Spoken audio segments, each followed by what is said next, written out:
ത്രിയേക ദൈവത്തിൻ്റെ വലിയ തിരുനാമം മഹത്വപ്പെടുമാറാകട്ടെ. അനുഗ്രഹിക്കപ്പെട്ട വാത്സല്യ സഹോദരങ്ങളെ, സങ്കീർത്തന മാതിരിയുടെ 100ാമത്തെ എപ്പിസോഡിലേക്ക് ഏവരെയും ഹൃദ്യമായി സ്വാഗതം ചെയ്യുന്നു. കഴിഞ്ഞ 99 എപ്പിസോഡുകളിലൂടെ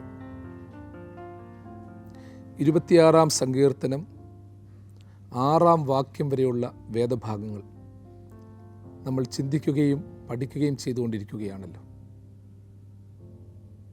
ഈ പഠനവും ധ്യാനവും അനേകർ സ്ഥിരമായി പിന്തുടരുകയും പ്രോത്സാഹനം അറിയിക്കുകയും പ്രയോജനപ്രദമായി എന്ന് സാക്ഷിക്കുകയും ചെയ്യുമ്പോൾ എനിക്കും വലിയ സന്തോഷമുണ്ട്. എത്ര പറഞ്ഞാലും പഠിപ്പിച്ചാലും തീരുന്നതല്ല സങ്കീർത്തനങ്ങൾ. സങ്കീർത്തന പഠനം അതൊരു നിത്യ പഠനമാക്കി മാറ്റണം. ജീവിതത്തിൽ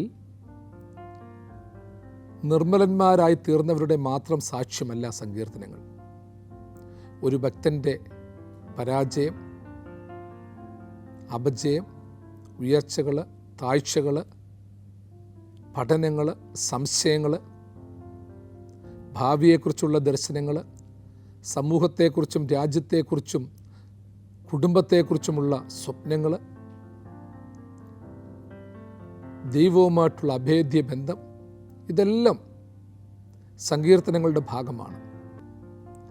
അതിൽ പരിസ്ഥിതി വർണ്ണനകളുണ്ട്, ദൈവ സൃഷ്ടിയെപ്പറ്റിയുള്ള മഹത്വപ്പെടുത്തലുണ്ട്, ദൈവകരുണയെപ്പറ്റിയുള്ള സാക്ഷ്യങ്ങളുണ്ട്, സ്വജീവിതത്തിലെ ബലഹീനതകളും അർദ്ധരാഹിത്യങ്ങളും തുറന്നു പറച്ചിലുണ്ട്, ചോദ്യങ്ങളുണ്ട്, ദൈവത്തിൽ നിന്ന് കണ്ടെത്തിയ ഉത്തരങ്ങളും വെളിപ്പെടുത്തലുകളുമുണ്ട്. ഇതെല്ലാം ഉൾക്കൊള്ളുന്ന ഒരു മഹാസമുദ്രമാണ് സങ്കീർത്തനങ്ങൾ.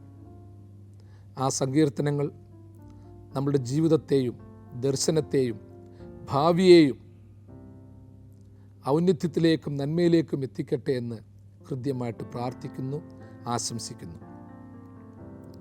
26ാം സങ്കീർത്തനം 7 മുതലുള്ള വാക്യങ്ങൾ. ഞാൻ സ്തോത്രസ്വരം കേൾപ്പിക്കേണ്ടതിനും നിന്റെ അത്ഭുത പ്രവൃത്തികളൊക്കെയും വർണ്ണിക്കേണ്ടതിനും തന്നെ.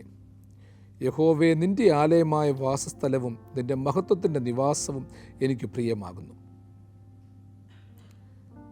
കഴിഞ്ഞ ചിന്താധാരയിൽ അവസാനമായി നമ്മൾ പങ്കുവച്ചത്, ഞാൻ കുറ്റമില്ലായ്മയിൽ കൈകളെ കഴുകുന്നു, ഞാൻ നിന്റെ യാഗപീഠത്തെ വലം വയ്ക്കുന്നു.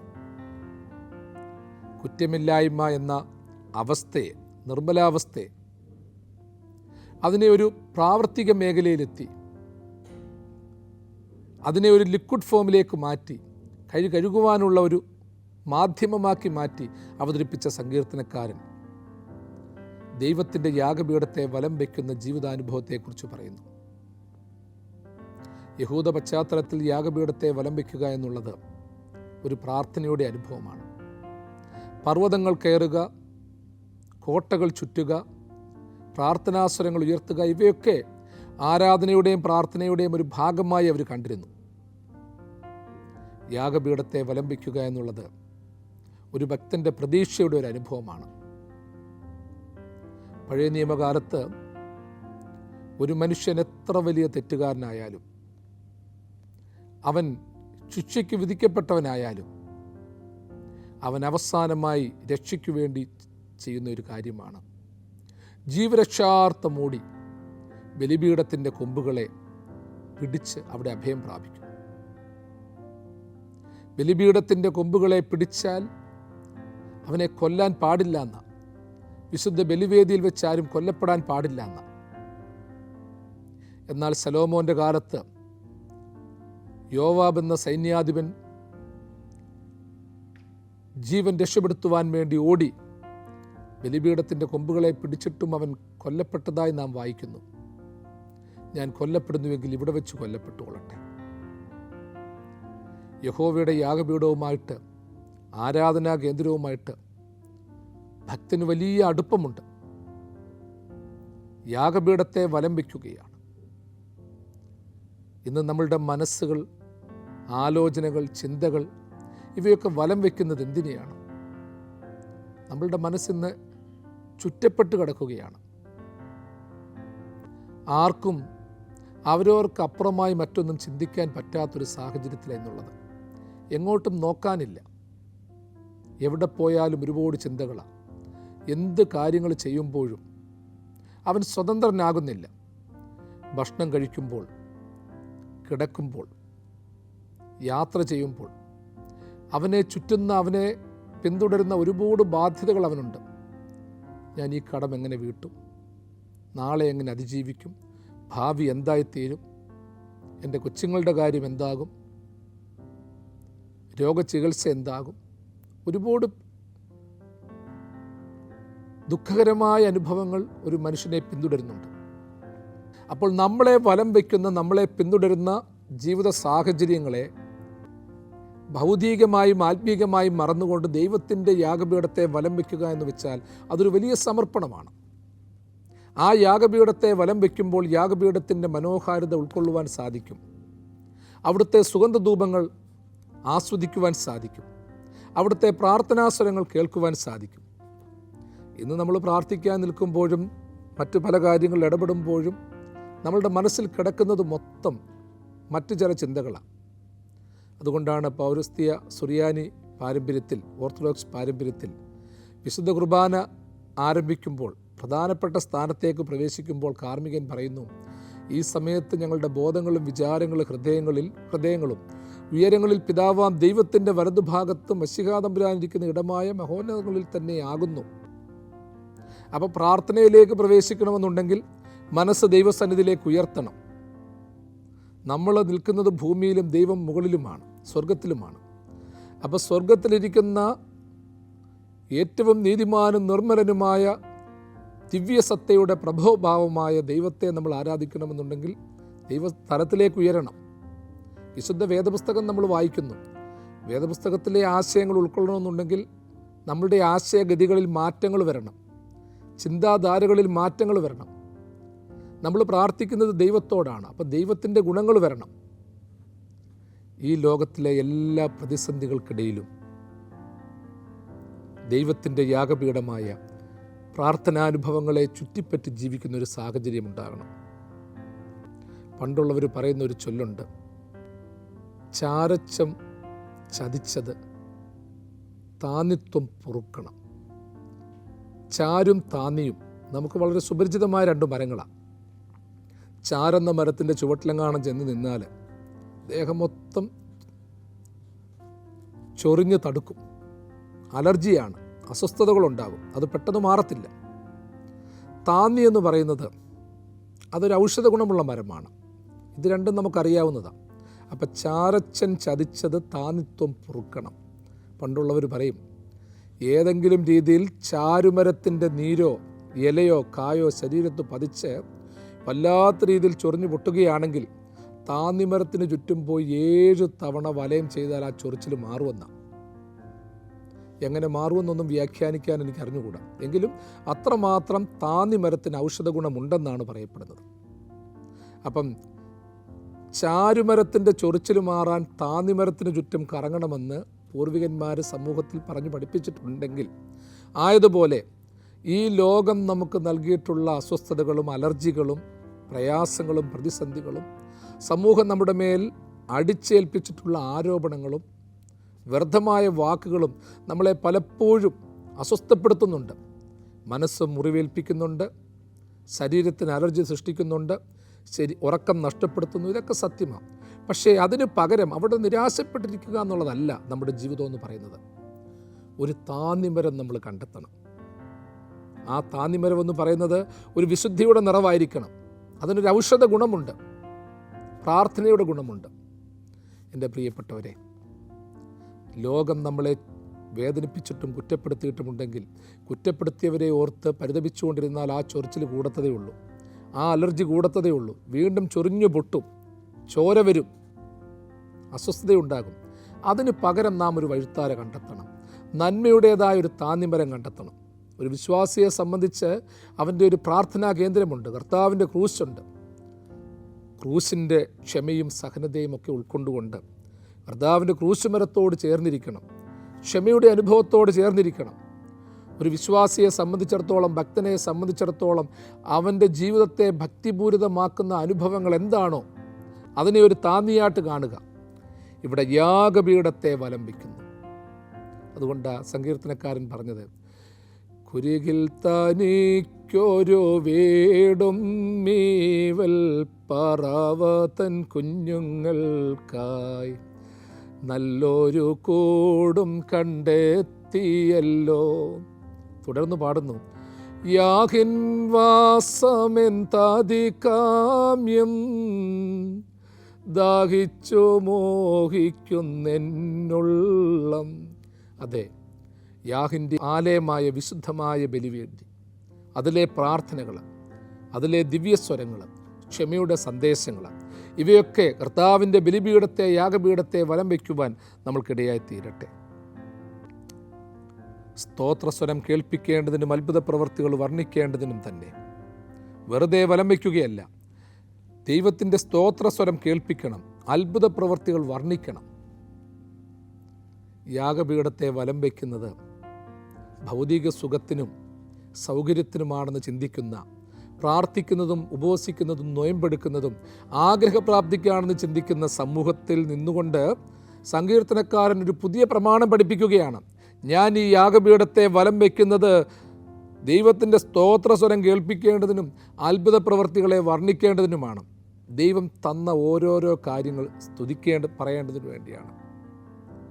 ദൈവം തന്ന ദാനങ്ങൾ ഓരോന്നും ഓർക്കുമ്പോൾ, ദൈവം തന്ന അനുഗ്രഹങ്ങൾ ഓർക്കുമ്പോൾ അത് പറഞ്ഞു തീർക്കാൻ പറ്റത്തില്ല.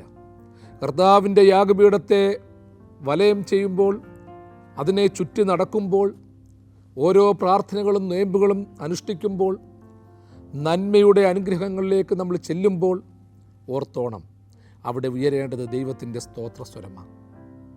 പ്രാർത്ഥിക്കാൻ നിൽക്കുമ്പോൾ ഞാൻ നീതിമാനാണെന്നോ എല്ലാം തികഞ്ഞവനാണെന്നോ പറയാനല്ല, ഞാൻ ദൈവത്തിൻ്റെ സ്തോത്രസ്വരം കേൾപ്പിക്കണം, അത്ഭുത പ്രവൃത്തികൾ വർണ്ണിക്കണം, സഹോദരങ്ങളോട് പറയണം എന്ന് പലപ്പോഴും നമ്മൾ മറ്റുള്ളവരോട് പറയുന്നത് നിരാശയുടെ സന്ദേശമാണ്. ആരോട് ചോദിച്ചാലും ഒരു നെഗറ്റീവ് ഇമ്പൾസസാണ് പറഞ്ഞു കൊടുക്കുന്നത്. കച്ചവടക്കാരോട് ചോദിച്ചാൽ എങ്ങനെയുണ്ട് കച്ചവടം, മൊത്തം മോശമാണ്. പഠിച്ചവരോട് ചോദിക്കുക എങ്ങനെയുണ്ടായിരുന്നു പഠിത്തമൊക്കെ, പഠിച്ചിട്ട് കാര്യമൊന്നുമില്ല.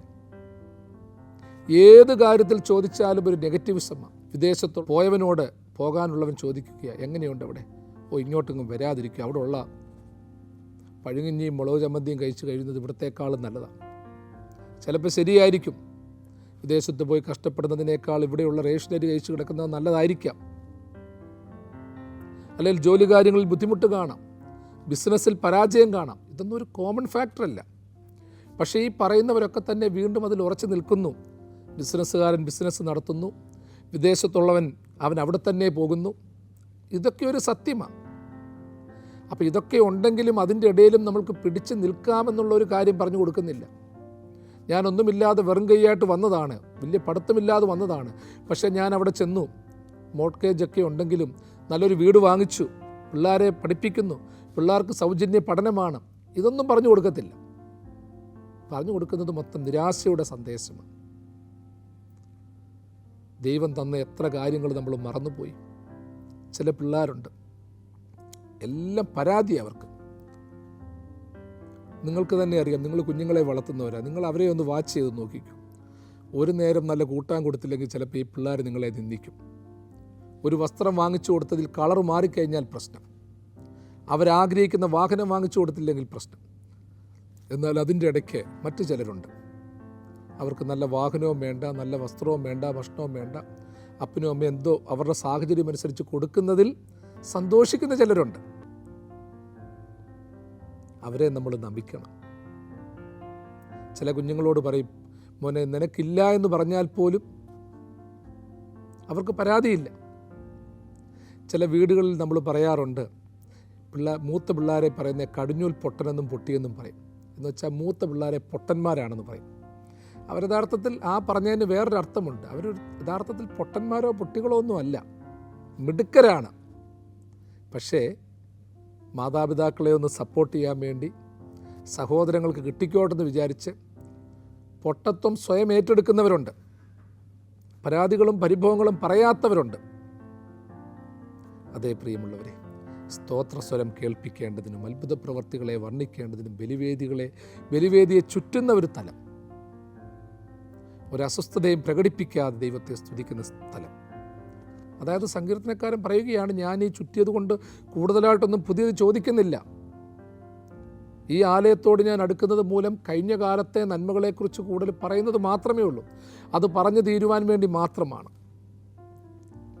അതുകൊണ്ട് ആ പാട്ടുകാരൻ പാടിയത്, ദൈവസ്നേഹം വർണ്ണിച്ചിടാൻ വാക്കുകൾ പോരാ, നന്ദി ചൊല്ലി തീർക്കുവാനീ ജീവിതം പോരാ, കഷ്ടപ്പാടിൻ കാലങ്ങളിൽ രക്ഷിക്കുന്ന സ്നേഹമോർത്താൽ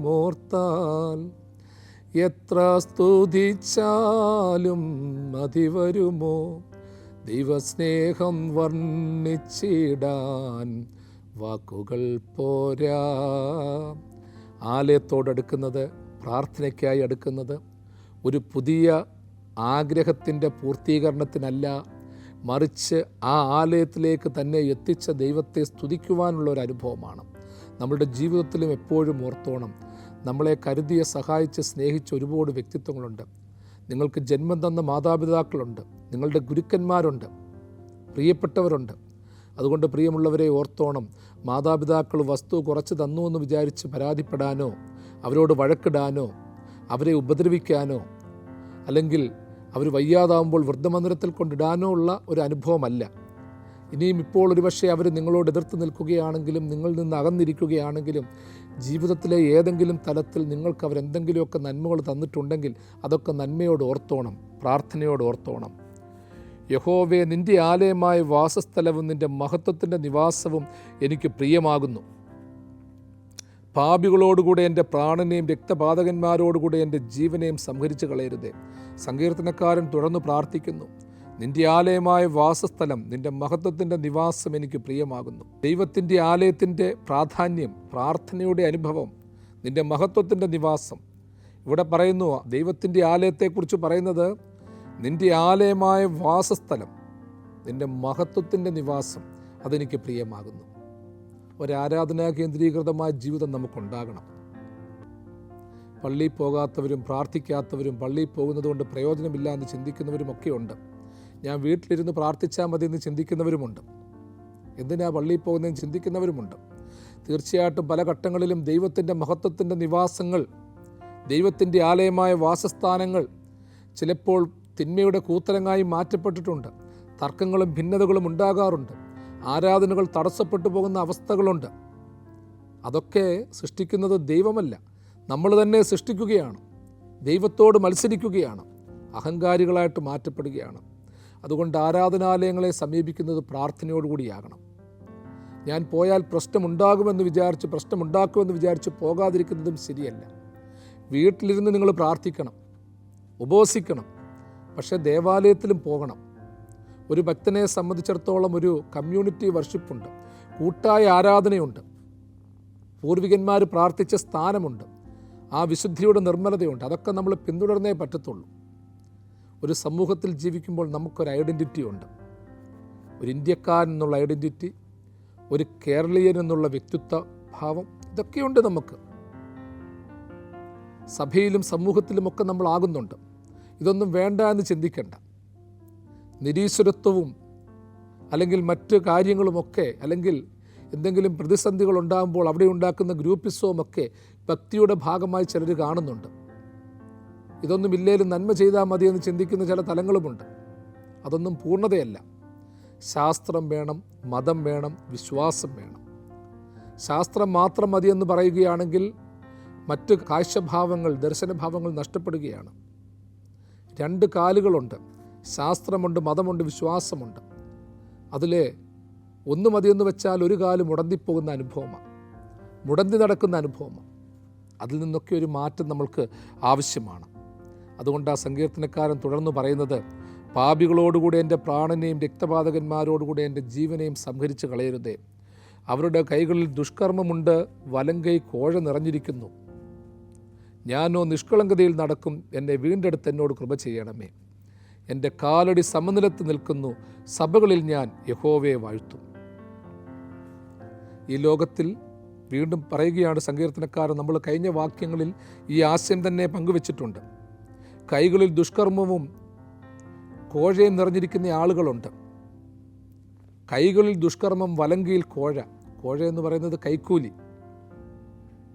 ഇതൊക്കെ ഉണ്ടെങ്കിലും ഞാൻ നിഷ്കളങ്കതയിൽ നടക്കും. ചിലപ്പോൾ പ്രിയമുള്ളവരെ, വഴി കാണിക്കുവാൻ നമുക്ക് ആരും കാണത്തില്ല. മുമ്പിലും പിന്നിലും പോകുന്നവർ ദുഷ്കർമ്മം ചെയ്യുന്നവരും കോഴ വാങ്ങുന്നവരുമായിരിക്കാം. അവർ കോഴ വാങ്ങുമെന്ന് വിചാരിച്ച് നമ്മളും കോഴ വാങ്ങണമെന്നില്ല.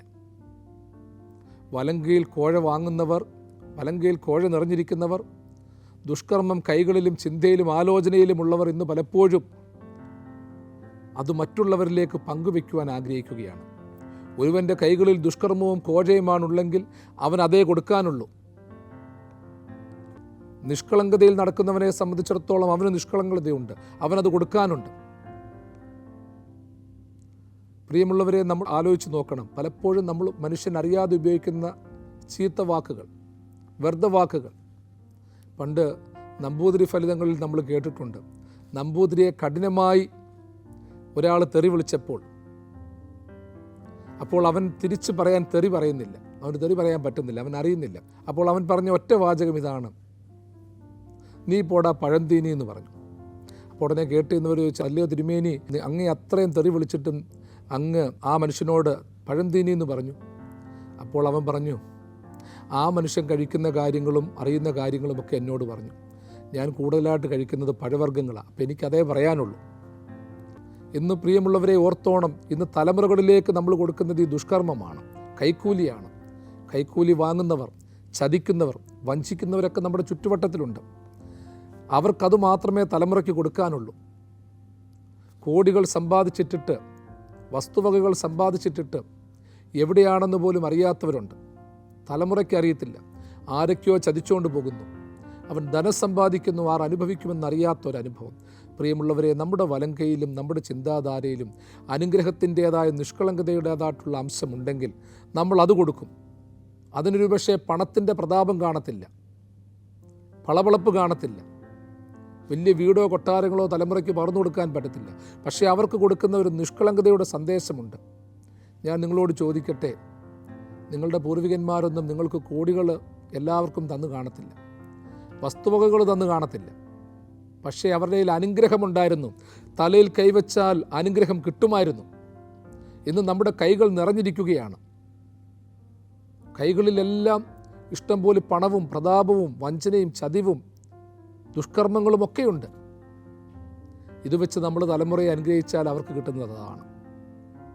എന്നാൽ നന്മയുടെ അംശമുണ്ടെങ്കിൽ, നിഷ്കളങ്കതയുടെ അംശമുണ്ടെങ്കിൽ, സഹോദര സഹോദരി, നിൻ്റെ കൈ വെറും ബ്ലാങ്കായി പോയാലും ശൂന്യമായി പോയാലും ആ ശൂന്യതയിൽ പോലും നാം അറിയാത്ത നന്മയുടേതായിട്ടുള്ളൊരു വലിയ അനുഭവമുണ്ട്. ക്രൂസിന്മേൽ നമ്മുടെ കർത്താവ് കൈകൾ വിരിച്ചു കിടന്നു. അവൻ്റെ കയ്യിലൊന്നുമില്ലായിരുന്നു. പക്ഷേ ലോകത്തെ മൊത്തം മെനഞ്ഞവൻ്റെ കൈകൾ അനുഗ്രഹത്തിൻ്റെ കൈകളായിരുന്നു. അതുകൊണ്ടാണ് നമ്മൾ പ്രാർത്ഥിക്കുന്നത്, കർത്താവേ, നിൻ്റെ ആണിപ്പാടുള്ള കരം നീട്ടി സ്പർശിക്കണം. നമ്മുടെ ജീവിതത്തിൽ ഓർത്തോണം, നമ്മൾ ഒത്തിരി തലമുറയ്ക്ക് കൊടുക്കണ്ട, കോടികളോ കോടാനുകോടികളോ കൊടുക്കണ്ട. അവന് ജീവിക്കാനുള്ളത് കൊടുത്താൽ മതി. അമിതമായി കൊടുക്കുന്ന എല്ലാ കാര്യങ്ങളും നാളെ നമുക്ക് ദോഷമായി വരും. അത് തിരിച്ചടിക്കുമെന്നുള്ള ഒരു ഭീതി ഉണ്ടാകണം. ആ സങ്കീർത്തനം അവസാനിക്കുന്നത് ഇപ്രകാരമാണ്: എൻ്റെ കാലടി സമനിലത്ത് നിൽക്കുന്നു, സഭകളിൽ ഞാൻ യഹോവയെ വാഴ്ത്തും. അപ്പോൾ എൻ്റെ കാലടി സമനിലത്ത് നിൽക്കുന്നു എന്ന് പറയുമ്പോൾ അവിടെ ഒരു ഇക്വിലിബ്രിയം, സന്തുലിതാവസ്ഥ മെയിൻറ്റെയിൻ ചെയ്ത് പറയുകയാണ്. അതായത് ദൈവവുമായിട്ടും മനുഷ്യനുമായിട്ടും നല്ല ബന്ധം പുലർത്തി നിഷ്കളങ്കതയിൽ ജീവിച്ച് നിർമ്മലതയിൽ ജീവിച്ച് ആ ഭക്തൻ ഒരു സമനിലത്ത് നിൽക്കുന്നു. ഇതിലെല്ലാം വീഴ്ചകൾ വരുമ്പോൾ, ദൈവവുമായിട്ടുള്ള ബന്ധത്തിൽ വീഴ്ച വരുമ്പോൾ, സഹോദരങ്ങളുമായിട്ടുള്ള ബന്ധത്തിൽ വീഴ്ചകൾ വരുമ്പോൾ സമനിലത്ത് നിൽക്കത്തില്ല. കാലുകൾ അങ്ങോട്ടും ഇങ്ങോട്ടും ആടിപ്പോവും, വ്യർത്ഥമായ തരത്തിലേക്ക് മാറിപ്പോവും. ആയതുകൊണ്ട് ദൈവസന്നിധിയിൽ നമ്മളെ തന്നെ സമർപ്പിച്ചുകൊണ്ട് സമനിലത്ത് നിൽക്കാൻ സാധിക്കണം. നമ്മൾക്ക് ഉന്നതങ്ങളിലേക്ക് പറക്കുക എന്നുള്ളതല്ല, ഈ ലോകത്തിൽ പിടിച്ചു നിൽക്കുവാനുള്ള സാഹചര്യം കിട്ടണം. വഴുവഴുപ്പുള്ള സ്ഥാനത്തല്ല, ഇന്ന് ലോകത്തിൻ്റെ പ്രശ്നമെന്ന് പറയുന്നത് വഴുവഴുപ്പുള്ള സ്ഥാനത്ത് നിൽക്കുകയാണ്. എല്ലാമുണ്ട്. വഹിക്കുന്നത് രത്നങ്ങൾ, കൈകളിലുള്ളത് കോടികൾ, കിടക്കാനുള്ളത് വലിയ കൊട്ടാരങ്ങൾ. പക്ഷെ ഇതൊക്കെയാണെങ്കിലും അങ്ങോട്ടും ഇങ്ങോട്ടും ആടിക്കൊണ്ടിരിക്കുന്ന സ്ഥിരതയില്ലാത്ത അനുഭവത്തിലേക്ക് പോകുകയാണ്. അതുകൊണ്ട് സ്ഥിരതയുള്ള ഒരു അനുഭവം സമൂഹത്തിന് കൊടുക്കണം, തലമുറയ്ക്ക് കൊടുക്കണം. അതിനുവേണ്ടിയുള്ള ഒരു അനുഭവം ഉണ്ടാകണം. പ്രത്യേകിച്ച് ഓർത്തഡോക്സ് വിശ്വാസികളുടെ വിശുദ്ധ കുർബാനക്രമത്തിൽ അതിൻ്റെ അവസാന ഭാഗമായി പോസ്റ്റ് കമ്മ്യൂണിയൻ വിശുദ്ധ കുർബാന അനുഭവത്തോട് ചേർന്നുള്ള ഏറ്റവും അവസാന ഭാഗത്ത് പുരോഹിതൻ പ്രാർത്ഥിക്കുന്ന രഹസ്യ പ്രാർത്ഥന ഈ 26-ാം സങ്കീർത്തനമാണ്. ഹൃദ്യമായിട്ട് അതിൽ പറയുന്നുണ്ട്, യഹോവേ, നിൻ്റെ ആലയമായ വാസ്ഥാനവും നിൻ്റെ മഹത്വത്തിൻ്റെ നിവാസവും എനിക്ക് പ്രിയമാകുന്നു. ഈ ലോകത്തിൽ നാം പ്രിയം വെച്ചിരിക്കുന്ന പലതിൽ നിന്നും മാറി ദൈവത്തിൻ്റെ സന്തുലിതാവസ്ഥയിലേക്കും സുസ്ഥിരതയിലേക്കും വരിക. ദൈവമേ, നീ എന്നെ യഥാസ്ഥാനപ്പെടുത്തണം, നീ എന്നെ രക്ഷപ്പെടുത്തണം, നിന്നിൽ ഉറച്ച് ജീവിക്കണം, കാല് വഴുതിപ്പോകാതെ ജീവിക്കുവാനിടയാകണം, മറ്റുള്ളവർക്ക് സന്തോഷം കൊടുക്കുവാനിടയാകണം. എൻ്റെ സന്തുലിതാവസ്ഥ മറ്റൊരുത്തൻ്റെ സന്തുലിതാവസ്ഥയെ കളയുന്നതാകരുത്. എൻ്റെ സന്തോഷം മറ്റൊരുവൻ്റെ സന്തോഷത്തെ കളയുന്നതാകരുത്. അവൻ്റെ സന്തോഷവും സമാധാനവും കൂടി ഞാൻ സംരക്ഷിക്കുമ്പോഴേ ഒരു തുലനാവസ്ഥയിലേക്ക് പോകാൻ പറ്റത്തുള്ളൂ. ആ അവസ്ഥ സംജാതമാകുവാൻ ദൈവം നമ്മെ സഹായിക്കട്ടെ. തൻ്റെ വലങ്കരം നീട്ടി നിങ്ങളെല്ലാവരെയും സദാകാലവും വാഴ്ത്തി അനുഗ്രഹിക്കുമാറാകട്ടെ.